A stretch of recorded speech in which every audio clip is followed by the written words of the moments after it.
Bonjour tout le monde, pour cette nouvelle vidéo dédiée toujours à l'intégration entre Oracle Intégration Cloud et Oracle ERP Cloud. Aujourd'hui, euh, on va voir ensemble comment automatiser la création de factures à l'aide de l'adaptateur ERP Cloud, une étape essentielle pour simplifier et fiabiliser les processus financiers au sein des entreprises.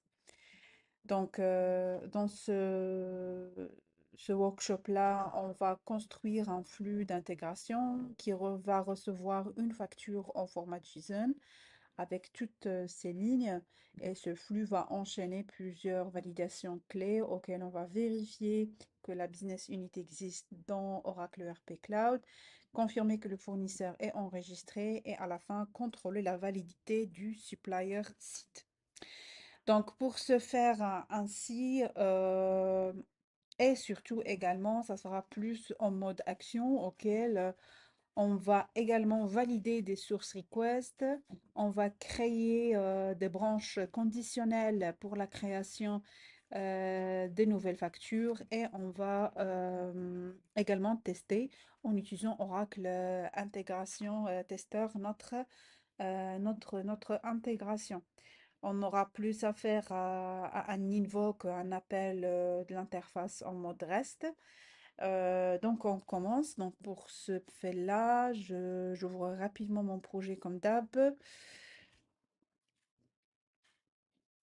Le voilà, donc c'est déjà créé mon... Je vais essayer de parcourir un par un. Donc comme je disais là, ça sera une intégration qui se démarre avec un déclencheur qui définit le endpoint d'une interface REST.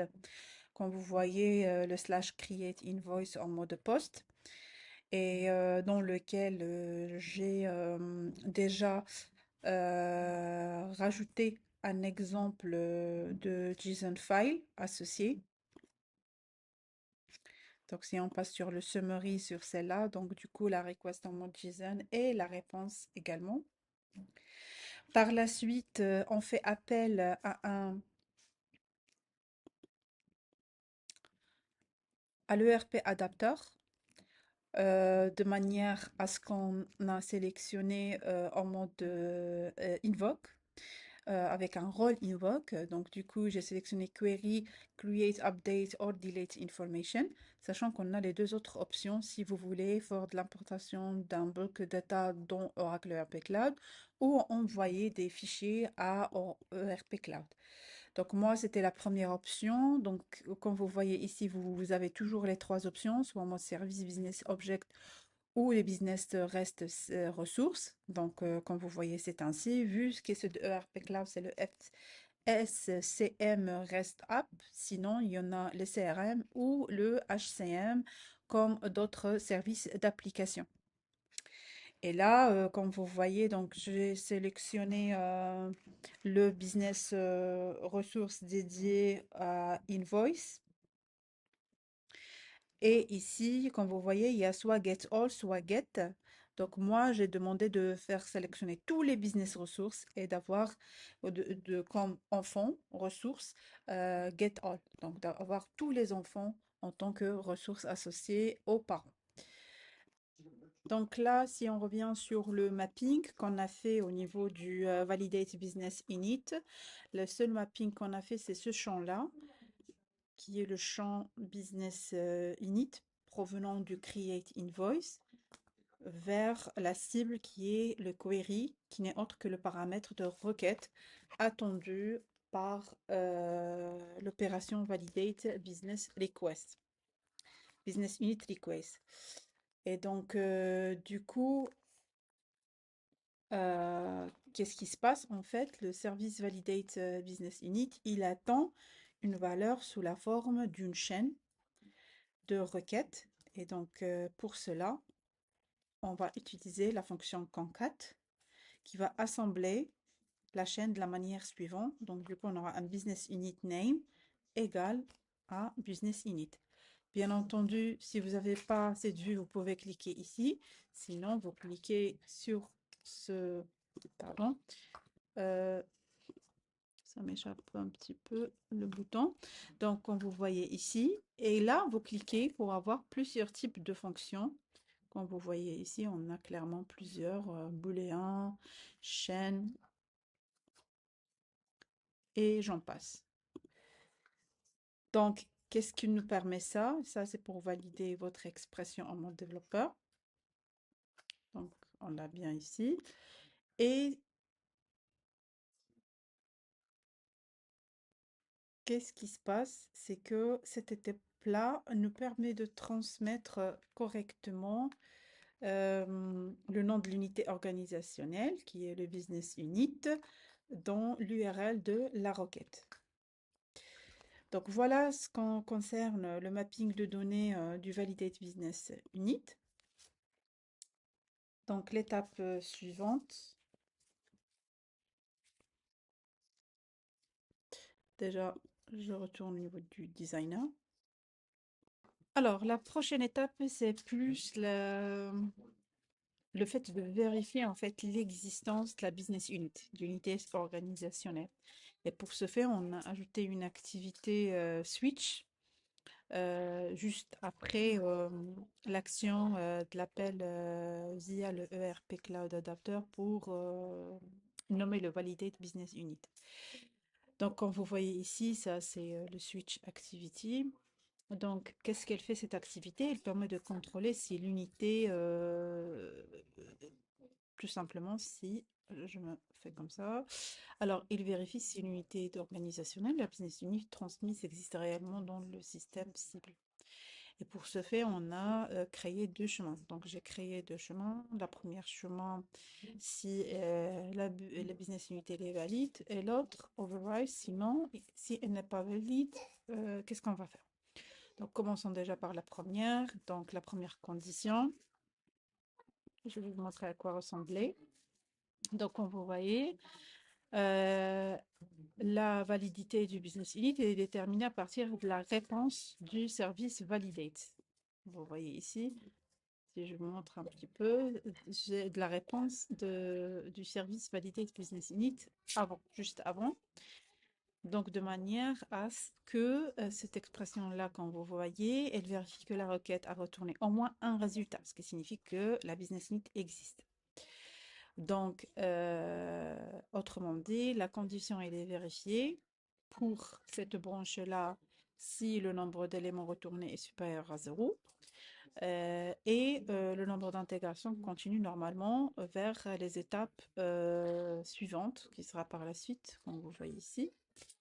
Là, je vais retourner sur le prince, qui est là, donc qui est l'étape suivante, qui est l'étape de la création de factures.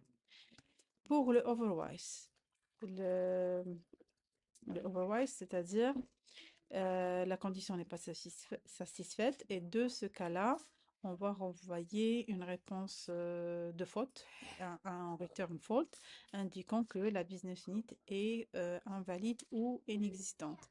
Et pour ce faire, donc ça a été, je ne sais pas si je peux vous le montrer à une minute. Euh, toc, toc. Donc voilà, ça c'est un return, un renvoi d'erreur custom que vous pouvez écrire le code d'erreur 400, 200, 202, 403, etc. avec la description associée. On va le voir par la suite lors du test pour voir un petit peu à quoi ressemble. Donc, bref, cette étape-là, elle garantit que seuls les business units valides sont traités par l'intégration, renforçant ainsi la qualité des données et la robustesse des flux. Donc voilà qui était par rapport à comment on va vérifier l'existence d'une unité organisationnelle, autrement dit d'une business unit. Alors, également côté dans la première branche, donc du coup on a rajouté également l'action invoke, comme vous voyez ici, invoke en utilisant le RP Cloud Service. On peut le voir rapidement. Donc du coup, en termes de configuration, on est sur déjà le nom, c'est du Create ERP Invoice. Donc on a sélectionné, comme vous allez le voir après, C'est toujours du query create ou delete information. Et là, je vais vous le montrer. Donc, du coup, on est sur une opération create. Voilà. Et donc, du coup, on est sur invoice et les lignes associées. Donc, invoice line au niveau des enfants. Donc ça, c'est une overview à peu près de la manière dont on fait la configuration du endpoint qui constitue la connexion qui permet d'interagir directement avec Oracle ERP Cloud via ces API REST. Donc voilà. Donc par défaut, donc du coup, on est clairement sur une création de facture après validation. Qu'est-ce que je peux rajouter? Donc, grosso modo, c'est ça. Donc, et là, c'est à peu près le mapping. Je peux vous le montrer rapidement avec le mapping. Si je le vous ouvre un petit peu un overview comme ça. Voilà. Donc, vous voyez là, c'est par rapport à la réponse en fait, comment on va la construire. Et c'est ainsi, c'était mon intégration actuelle.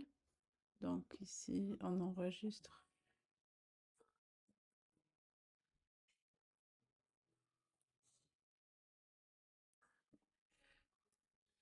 Donc l'étape suivante, on va faire rapidement un test. Donc nous voilà, on va essayer de tester le flux d'intégration avec un cas valide et un cas qui va nous retourner une erreur. Le but, c'est de modifier le payload request pour tester les deux branches au niveau de notre switch. Là, je suis sur mon environnement ERP Cloud. Je passe sur Payable. Au niveau de Payable, je passe sur Invoice. Et là, je suis sur Tâche, Create Invoice.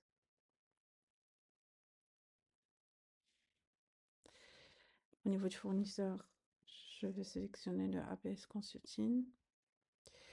Et je vais retenir ces trois valeurs pour mon test. Par la suite, je reviens, j'ai activé déjà mon intégration. Et puis je clique sur exécuter. Et au niveau du corps, je vais juste changer celui-là parce que je l'ai déjà utilisé. Donc comme vous voyez, j'ai récupéré Business Unit, Suppliers, Supply Site, qui sont déjà existants au niveau de mon environnement ERP pour la création des invoices. Donc là, je vais exécuter avec des valeurs correctes, valides. Et vous voyez que j'ai bien la réponse avec l'invoice ID, etc. Donc ça, ce qui est fait, si je clique sur ID Instance, qu'est-ce que je vais trouver? Comme vous voyez ici, vous voyez qu'il y en a des déclencheurs, le mapping qui est bien passé. Bien entendu, tu as toujours le flux de... Le flux de je fais un petit peu faire comme ça. On a toujours le flux des données d'activité qui nous sert de repère pour les différents détails. Et là, vous voyez, vu qu'on est passé sur des valeurs valides, on est bien passé par cette branche-là, comme vous voyez ici. Si je la visualise, vous voyez bien que c'est pas tellement ça, mais c'est plus ça. Donc on a cette data completed, la partie create, comme vous voyez ici, avec notre requête, et le switch et le reply qu'on a reçu avec la réponse. Là, on va faire un autre scénario de manière à ce que au niveau du body, on va mettre un business unit qui n'existe pas. Donc ce que j'attends, c'est que on va passer par le else, le otherwise. auquel j'ai fait un return fault avec une erreur personnalisée.